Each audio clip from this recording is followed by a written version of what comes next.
Hello guys, welcome back to my channel. तो दोस्तों, अभी जो है मैं थाईलैंड से रिटर्न आया हूँ। तो सोचा कि आपके साथ जो है वो थाईलैंड की करंट सिचुएशन के बारे में आपके साथ शेयर किया जाए, क्योंकि अभी नीफा वायरस को लेके बहुत ज़्यादा कंफ्यूजन बना हुआ है। मैंने फेसबुक पे, यूट्यूब पे, रील्स में बहुत सारी वीडियोस देखी कि थाईलैंड जो है वो ये कर रहा है। थाईलैंड जो है वापस से जो कोविड, पहले जैसे कोविड की सिचुएशन थी वैसा ही अभी लोग जितने भी ट्रेवलर्स आ रहे हैं उनके साथ वैसा ही ट्रीट कर रहे हैं। सबकी स्क्रीनिंग हो रही है, थर्मल स्क्रीनिंग हो रही है, उनका टेस्ट भी हो रहा है। तो वो सारी चीज़ें जो है वो कंफ्यूजन है ट्रेवलर्स के अंदर। तो मैंने सोचा कि भाई इसके ऊपर मैं आपको लेटेस्ट अपडेट बता दूं कि अभी क्या वहाँ पे करंट सिचुएशन है और वो क्या थाईलैंड की गवर्नमेंट ने जो है वो क्या गाइडलाइन जो है वो जारी की है। तो दोस्तों, सबसे पहले मैं अगर बात करूं तो अभी इंडिया के अंदर जो है सबसे ज़्यादा अभी इस नीफा वायरस के लेके कोई भी पैनिक सिचुएशन नहीं है। सिर्फ और सिर्फ कुछ स्टेट्स हैं, कुछ एरिया है जहाँ पे अभी नीफा वायरस के कुछ केसेस आए हैं रिसेंटली। जैसे आपका वेस्ट बंगाल हो गया या फिर आपका केरला की बात करें तो वहां पे जो है अभी केसेस मिले हैं। बट और कहीं ऐसा कुछ भी नहीं है कि मास्क आपको पहन के जाना है था। इंडिया की गवर्नमेंट ने भी कोई गाइडलाइन जारी नहीं की है। बट साउथ एशिया की जो कंट्रीज हैं, नॉन नेबर कंट्रीज हैं, जैसे कि आपका मलेशिया, इंडोनेशिया, थाईलैंड, इन्होंने जो है वो अभी से प्रिकॉशन लेना स्टार्ट कर दिया है। उन्होंने जो है अभी अपने एयरपोर्ट, जितने भी मेजर एयरपोर्ट पे जहाँ पे सबसे ज्यादा टूरिस्ट आता है इंडिया से, तो उन्होंने उन एयरपोर्ट्स पे जो है वो स्क्रीनिंग, जो उनके पहले कोविड के टाइम पे जो उनके सारे इंस्ट्रूमेंट या सारे जो भी चेकिंग का सिस्टम था, उन्होंने वापस से उनको इंस्टॉल कर दिया है एयरपोर्ट्स के अंदर। तो अब यहाँ पे कंफ्यूजन ये है कि भाई हम अगर वहाँ पे लैंड करते हैं, मान लीजिए अगर आप स्वर्ण भूमि पे लैंड करते हैं, डॉन मुआंग पे या फुकेत पे करते हैं, तो क्या आपके साथ जैसे कोविड के टाइम पे पहले टेस्ट होता था, कोविड टेस्ट का जो पीसीआर टेस्ट बोलते थे अपन, या फिर स्क्रीनिंग होती थी, क्या वो सारी चीजें वापस होंगी? क्या सारा जो एजुअल जो अभी चल रहा है वैसा ही रहेगा? तो दोस्तों, मैं आपको बता दूं कि ऐसा कुछ भी नहीं है।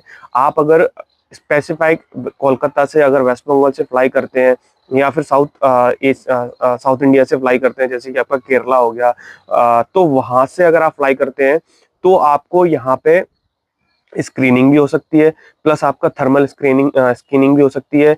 इसके साथ साथ आपका बॉडी टेम्परेचर भी कर सकते हैं। और अगर आप उस एरिया से आ रहे हैं तो आपको ये एक हेल्थ डिक्लेरेशन फॉर्म भी फिल करने को बोलेंगे, कि आपको जो है वो एक हेल्थ डिक्लेरेशन फॉर्म आपको प्लेन के अंदर दे देंगे। तो उसको फिल करके आपको देना पड़ेगा कि आपका जो भी लास्ट कहाँ कहाँ आपके सिम्टम्स के, क्या आपको कोई प्रॉब्लम थी कि नहीं, फीवर या फिर कफ एंड कोल्ड की। तो वो चीज़ एक हेल्थ फॉर्म डिक्लेरेशन आपको देना होगा, बाकी कुछ भी नहीं है। बाकी अगर आप इंडिया में अगर दिल्ली से, गुजरात से या फिर मुंबई से, कहीं से भी आप फ्लाई करते हो, तो एज यूजुअल जैसा चल रहा था वैसा ही आपको करना है। वही आपका नॉर्मल, आपका इमिग्रेशन काउंटर पर जाना है, आपको वीजा मिलेगा, कुछ नहीं है, ना कोई स्क्रीनिंग है, ना कोई थर्मल स्क्रीनिंग, कुछ भी नहीं है। बस ये दो जो मेजर सिटीज हैं, जैसे कि आपकी कोलकाता हो गया और केरला हो गया, यहाँ से जो फ्लाई कर रहा है उनके लिए थोड़ा सा जो है वो प्रॉब्लम हो सकती है। उनको जो है स्क्रीनिंग के अंदर या फिर उनको हेल्थ डिक्लेरेशन फॉर्म जो जैसे मैंने बताया वो आपको देना पड़ेगा।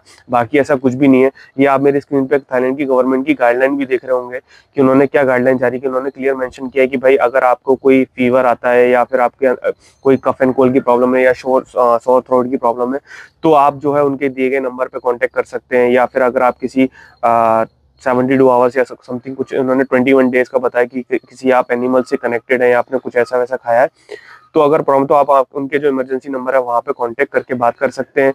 प्लस यहाँ पे एक चीज मैं आपको बता दूं कि अभी थाईलैंड ने भी ये क्लियर कर दिया है कि थाईलैंड के अंदर कोई भी नीपा वायरस से रिलेटेड कोई भी केस अभी तक नहीं आया है। उन्होंने अराउंड 1700 या 1700 की समथिंग उन्होंने स्क्रीनिंग की है ट्रेवलर्स की, बट किसी भी ट्रेवलर्स के अंदर उनको नीफा वायरस के कोई भी सिम्टम्स या कोई भी उनको अभी तक कोई केस नहीं मिला है।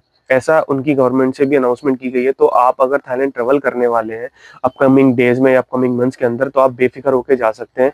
बस ये कि थोड़ा सा प्रिकॉशन जो है वो आप अपने साथ रखें, मास्क पहन के जाएं। और थोड़ा सा क्या बोलते हैं अपन, जैसे अल्कोहल स्प्रे रखते थे वैसा आप रख सकते हैं। बस बाकी और कुछ नहीं, बाकी सारी चीज़ें नॉर्मल है। बस वही जो जो मैंने बताया, दो चीज़ें, दो एयरपोर्ट्स हैं जहाँ से वो मोस्टली इंडियन ट्रेवलर की चेकिंग कर रहे हैं। और थाईलैंड के अंदर भी कुछ एयरपोर्ट्स हैं जहाँ से इंडियन मोस्टली फ्लाई करते हैं, जिसमें आपका डॉन मुआंग हो गया, एंटर करते हैं डॉन मुआंग, और आपका फुकेत। इन दो एयरपोर्ट्स के अंदर जो है वो स्क्रीनिंग और थर्मल स्कैनिंग, ये सारे जो प्रोसीजर जो पहले करते थे वो अभी इंस्टॉल्ड हैं। तो हो सकता है कि वो ये उस चीज़ें को आपको फेस करना पड़े। बाकी एज यूजुअल सारी चीज़ें नॉर्मल है। तो आपको कोई कंफ्यूजन वाली नहीं रखना है। अगर फिर भी आपका कोई कंफ्यूजन है तो आप मुझे मैसेज कर सकते हैं, या आप मुझे इंस्टाग्राम पे फॉलो कर सकते हैं और मुझे मैसेज करके पूछ सकते हैं। बाकी अगर आपको वीडियो पसंद आया हो तो वीडियो को लाइक करें, शेयर करें उन लोगों के साथ जो अभी थाईलैंड ट्रैवल करने वाले हैं, और चैनल को सब्सक्राइब करना ना भूलें। अगर बेल आइकन को प्रेस करें जिससे थाईलैंड से आने वाली वीडियो का नोटिफिकेशन आपको मिलता रहे। चलिए मिलते हैं नेक्स्ट वीडियो के अंदर।